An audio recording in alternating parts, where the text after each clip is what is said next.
Hello, my dear students. Good morning to all of you. My name is Ranendra Pratap and you people are welcome to backbenchers.live. दोस्तों, आज के इस video lecture में हम लोग पढ़ने वाले हैं पावर शेयरिंग। हमारा टॉपिक का नाम रहेगा power sharing. Ji,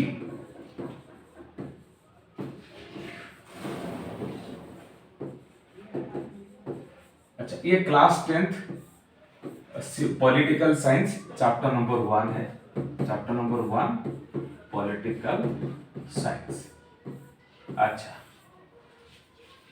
students, can you से what is the meaning of power sharing? First, power sharing का मतलब क्या होता है? भाई, शेयरिंग का मतलब होता है बांटना, किसी भी चीज को शेयर करना, बांटना। अब यहाँ पे कह रहा है कि पावर को बांटना। पावर कोई वस्तु है नहीं, पावर एक वस्तु नहीं है। वो क्या होता है? एक इनविजिबल थिंग, लेकिन बहुत जरूरी है एक डेमोक्रेटिक गवर्नमेंट को रनिंग करने के लिए। डेमोक्रेटिक गवर्नमेंट को रन करने के लिए लिटरली हमें 3 पावर की जरूरत पड़ती है। कौन सा पावर? एक हो गया भाई लेजिस्लेटिव पावर, दूसरा हो गया एग्जीक्यूटिव पावर और थर्ड वन हो गया जुडिशियल पावर। अब एक एक करके समझते हैं। जो लेजिस्लेटिव पावर होता है ना, लेजिस्लेटिव पावर ये होता है लॉ मेकिंग का पावर होता है, कानून बनाने का पावर होता है। Clear the point? Law making power. जो कानून बन गया उसे तो फिर देश भर लागू करना पड़ेगा ना। इसे लागू करने वाला काम कौन करता है? एग्जीक्यूटिव करता है। यानी कि लॉ को एग्जीक्यूट करने का काम किसका होता है? एग्जीक्यूटिव का। ठीक है, कुछ इसी प्रकार और एक डिपार्टमेंट होता है और एक टाइप का पावर होता है। अगर कोई ये बना हुआ कानून को नहीं फॉलो कर रहा है तो उसे भी पनिशमेंट देने की व्यवस्था भी है।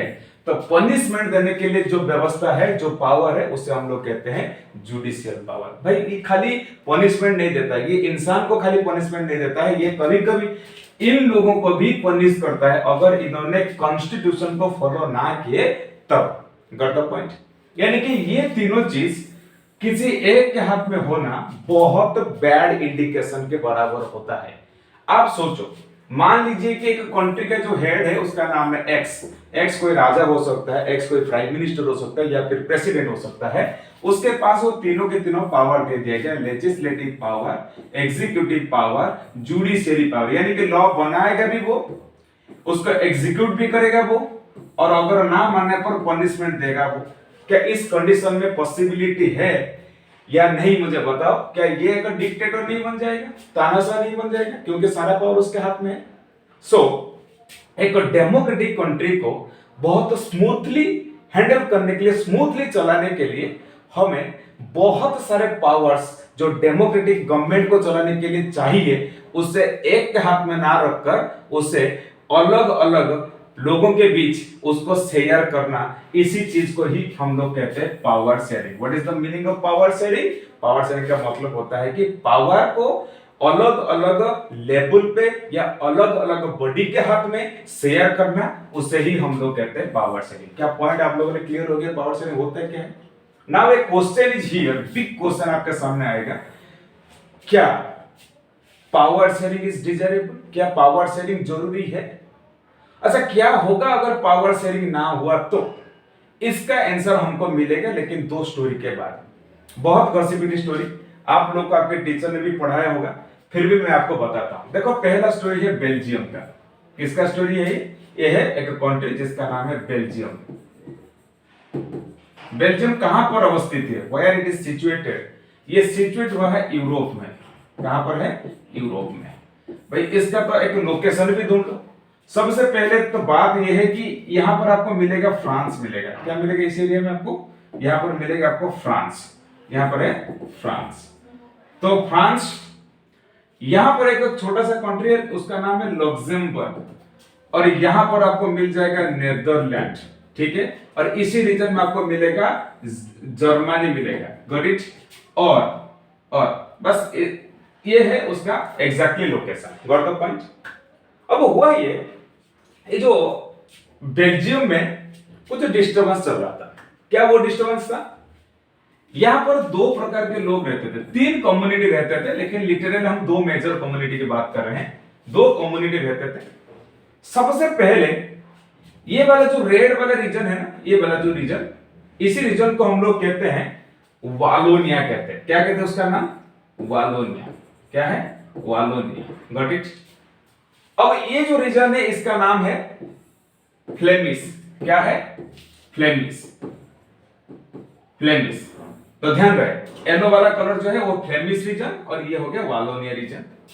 और वालोनिया रीजन में जो लोग रहते थे वो लिटरली फ्रेंच स्पीकिंग थे, यानी कि फ्रेंच भाषा वो बोल रहे थे।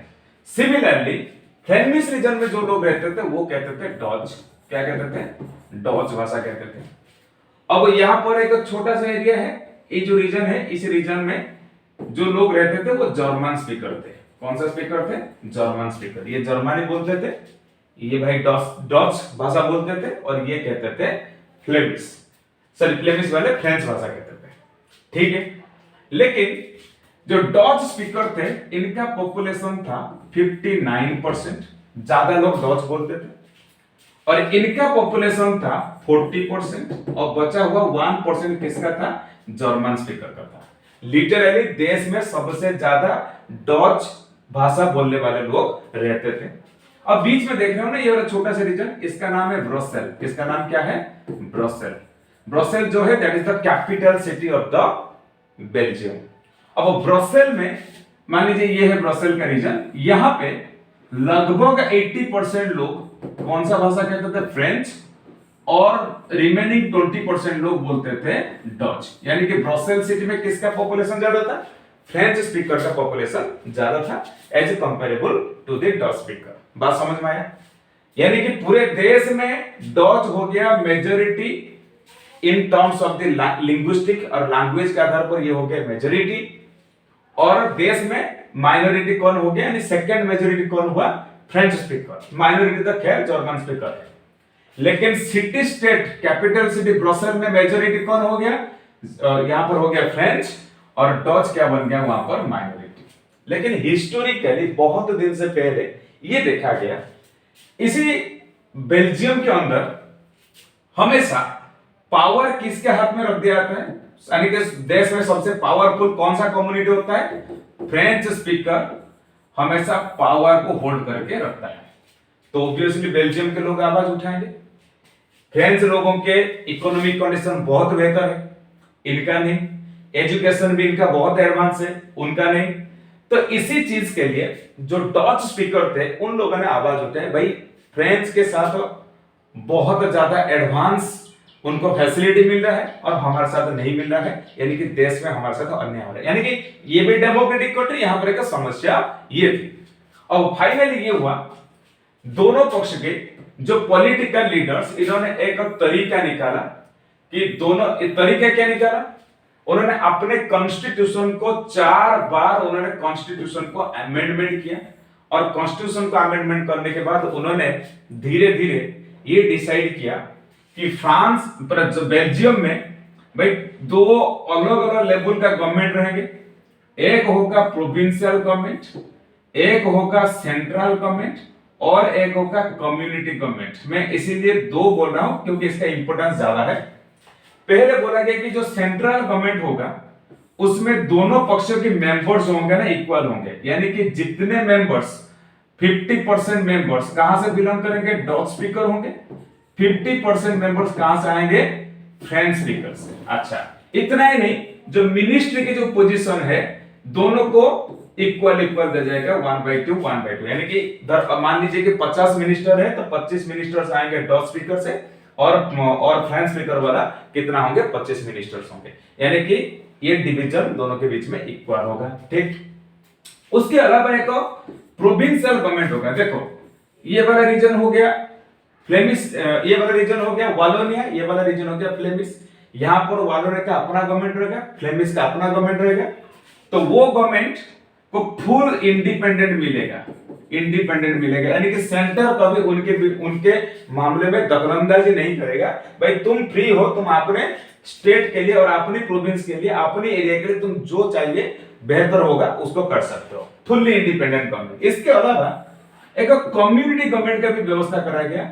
डिफरेंट कम्युनिटी डिफरेंट लैंग्वेज बोलते थे, उनका बेहतरीन यानी उनका डेवलपमेंट के लिए कम्युनिटी गवर्नमेंट को फुल इंडिपेंडेंट दे दिया गया।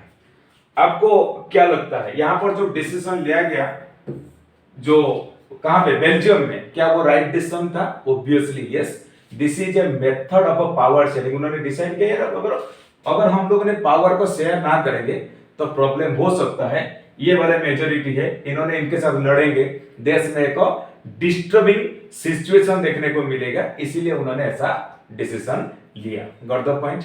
चलो और एक स्टोरी देखते हैं। और एक स्टोरी है श्रीलंका के बाद, इसको समझने के बाद वो वाला और अपने आप समझ में आ जाएगा। यहां पर भी वही समस्या थी। ये एक डेमोक्रेटिक कंट्री, ये इंडिपेंडेंट हुआ प्रोबेबली 1948 में, इंडिया के इंडिपेंडेंट के एक साल के बाद शायद हुआ था, ठीक है, इंडिपेंडेंट हुआ। यहां पे प्रॉब्लम ये था, यहां पे दो अलग अलग कम्युनिटी रहते थे, दो अलग अलग कम्युनिटी। एक था ये वाला जो नॉर्थ रीजन आप देख सकते हो, ये वाला जो रीजन था, इसी रीजन में आप लोग को क्या मिलेंगे? तामिली स्पीकर, तामिली स्पीकर। यहाँ के लोग कौन सा भाषा बोलते थे? तामिली भाषा। ठीक, यहां पर भी तामिली स्पीकर थे, इस रीजन में भी तामिली स्पीकर थे, यानी कि येलो वाला कलर को छोड़ दो, बाकी रीजन में क्या थे? तामिली स्पीकर थे, ठीक है।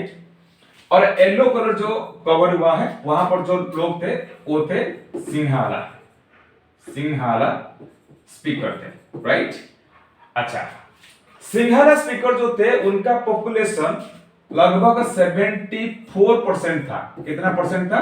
74%। और इनका था 18%। कितना था? 18%। कितना हो गया? तो लगभग आपको मिल जा रहा है कि 92% हो रहा है, ठीक, 92%। और जो रिमेनिंग 80%, हम कह सकते हैं कि 7 to 8%, क्योंकि एग्जैक्टली तो ये है नहीं, 7 to 8% जो होता है ना, वो तो तामिली भी बोलते थे, सिंहाला भी बोलते थे, यानी कि बोथ स्पीकर थे।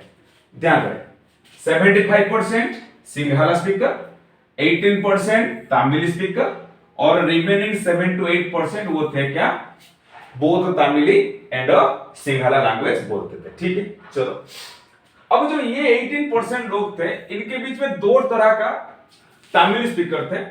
एक तो था भाई 13% थे, वो 13% थे वो मतलब श्रीलंकन तमिल, ये श्रीलंकन तमिल, श्रीलंका नेटिव श्रीलंका, लेकिन भाषा था तमिल। और ओनली 5% क्या थे? इंडियन तमिल, इंडियन तमिल, जो कि इंडिया से माइग्रेट होके गए थे बहुत दिन अंग्रेजों के समय में, ठीक है। चलो, ये 13 और ये 5 मिलकर 18% हो गया। अब समस्या क्या था?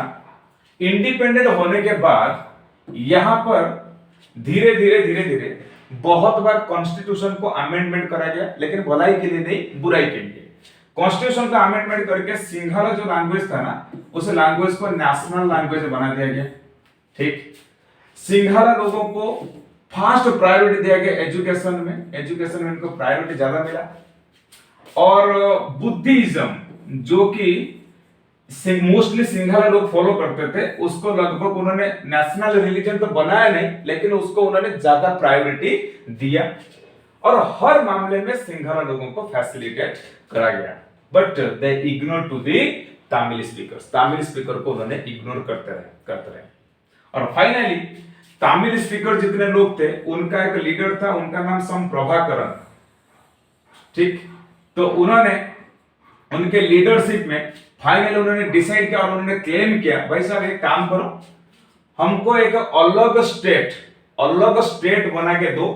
अच्छा, असल में श्रीलंका में मल्टीपल स्टेट्स नहीं है, एक ही स्टेट है, पूरा होल कंट्री एक ही है।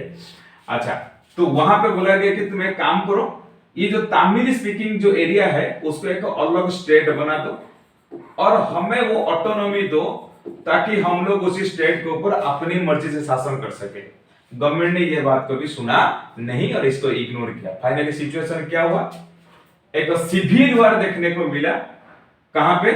इन दी श्रीलंका। क्या मिला? Civil war. और ये सिविल वॉर सिचुएशन जो था ना, काफी दिन तक चलता रहा, बहुत सारे लोग मरे और बहुत सारे वेल्थ प्रॉपर्टीज भी नुकसान हुआ। तो हमको क्या कंक्लूजन मिला? भाई साहब, ये भी तो एक डेमोक्रेटिक कंट्री, बेल्जियम भी एक डेमोक्रेटिक कंट्री, समस्या भी दोनों कंट्री में था लेकिन फाइनली ये कंट्री के लोग सोच समझ के डिसीजन लेके पावर को शेयर करेंगे ताकि एक पीसफुल एनवायरनमेंट बन पाए। लेकिन ये लोग उतना समझ नहीं पाए, इसलिए यहाँ पर क्या हुआ, एक तो सिविल वॉर जैसा सिचुएशन देखने को मिला। What do you think right now, whether the sharing of power or the power sharing system is required deadly needed in a democratic country or not? आप इसका जवाब कमेंट सेक्शन में दीजिए। Next video में हम डिस्कशन करेंगे कि finally इनका समस्या कैसे समाधान हुआ और बेल्जियम वालों का समस्या कैसे समाधान हुआ।